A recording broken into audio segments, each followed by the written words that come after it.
Hello, you all. My name is Nathan Owusu. We are at the gym right now. We are vlogging. Well, I'm vlogging. And I just did, what did I do today? I did full body workout today. I'm wrapping up with doing pull-ups, kind of going to a failure. And so, that's why I'm here. But today, I'm joined today by a guest. Just met her today while she was doing deadlift. And I decided to bother her. And she decided to be okay with me bothering her. So please, Natalie, introduce yourself and one fun fact about you. I am Natalie, and I'm a twin. Ooh, okay, that's tough.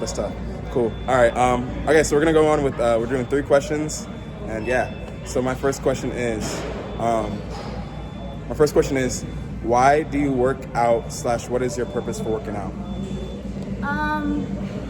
I was really small growing up, and when I started growing, especially in the gym, it made me feel more powerful, or like it just grew my confidence, and I felt good taking up space, and especially in a male-dominated environment. And I really like to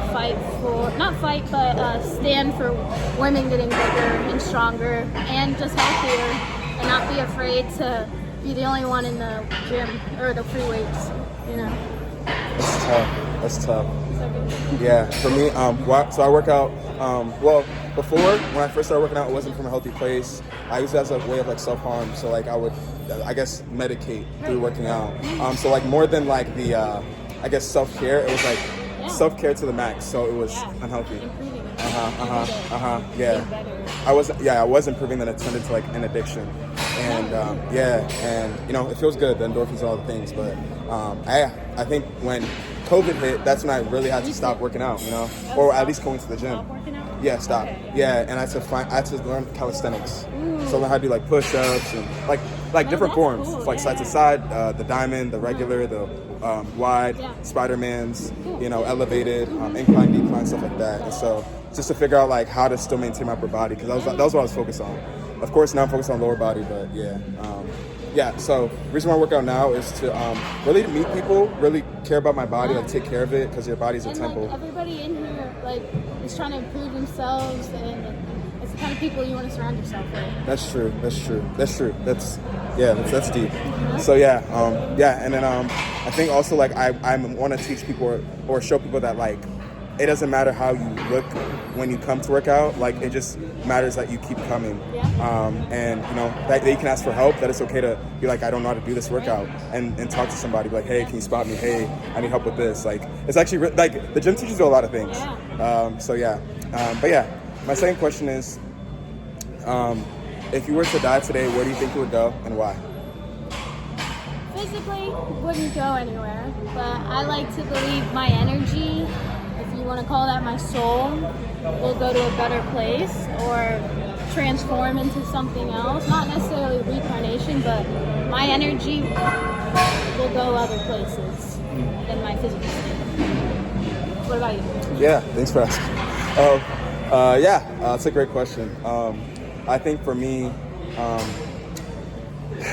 so I believe that like we're all gonna die one day, and not to be morbid, but to be really honest, like that's a reality that we're all gonna have to face. And I think that if that's true, then we have to look to, okay, like what is the purpose for our existence, and why are we alive at this point in time? And so I look at like the galaxies, like the plants, the trees, and it's like it's all signs that feel like somebody bigger than I, smarter than I, stronger than I, created all of these things, because it's no coincidence that like the Earth is tilted at its perfect axis for like to where humans can live and survive, and if it was tilted like 1 degree more, we'd be burning, 1 degree less, we'd be freezing, and so it's just interesting. So I believe that there's a God. I believe that that God is so all powerful, all knowing, and all powerful, all knowing, and fully present, all loving, and I also believe that God to be personal in all of those things, I believe that I believe in Christianity. I searched through like Buddhism, Hinduism, Mormonism, Confucianism, other philosophies, and even New Age philosophies, crystals, stuff like that, but I couldn't find peace. In high school I got bullied a lot. I went through things of just like suicidal thoughts, anxiety, fear, depression, severe depression, self-harm. And yeah, all these different things, partying a lot, and I kept running into this thing of like, it's not enough. I'm failing. I'm not doing good enough. I'm not good enough for my family. I'm not good enough in life. And it got to a place where I almost committed suicide. The idea turned into like me trying to attempt in 2020. And this was like my last time. This was one of the last times I was smoking weed and stuff like that. And I text a friend. I'm like, hey, I'm done. I can't live anymore. And this friend contacted the police. 12 a.m. I remember like it was yesterday. And police came to my house, they knocked on my door. All my parents were asleep, but my nieces were awake.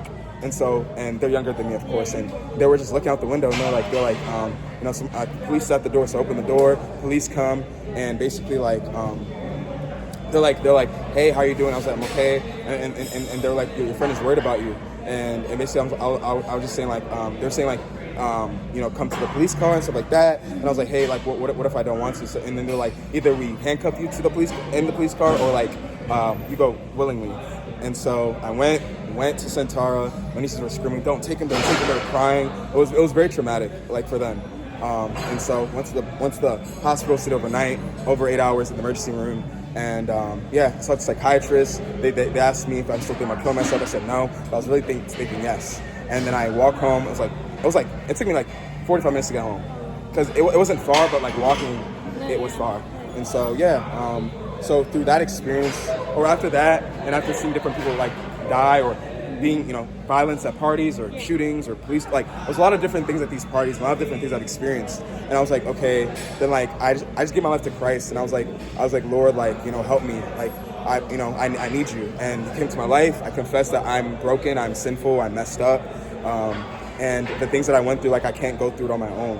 And so God came, He's in my life, and from 2021 to now, I've been really seeking God, about like me to Him, and also just in therapy. So I've been in therapy for over 2 years. Right. And that just helped get to like the root of things. Therapy didn't fix everything, but what it did is it made me aware.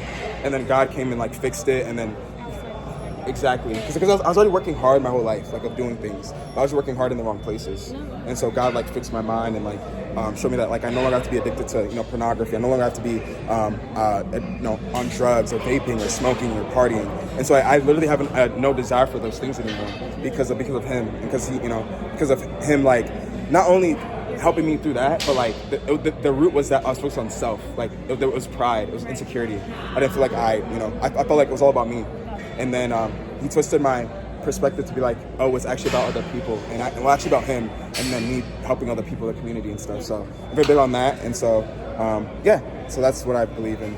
Last question is, what are some beliefs and some values that help guide the way that you live? That's pretty broad. Some of the first things that come to mind is, I'm a big thing about energy. Like, you get the energy you kind of put out into the world.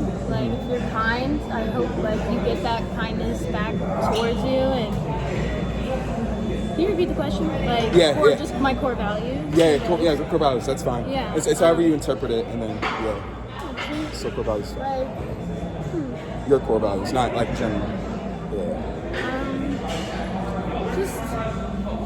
You can't complain about, like, the world doesn't happen to you, it happens for you.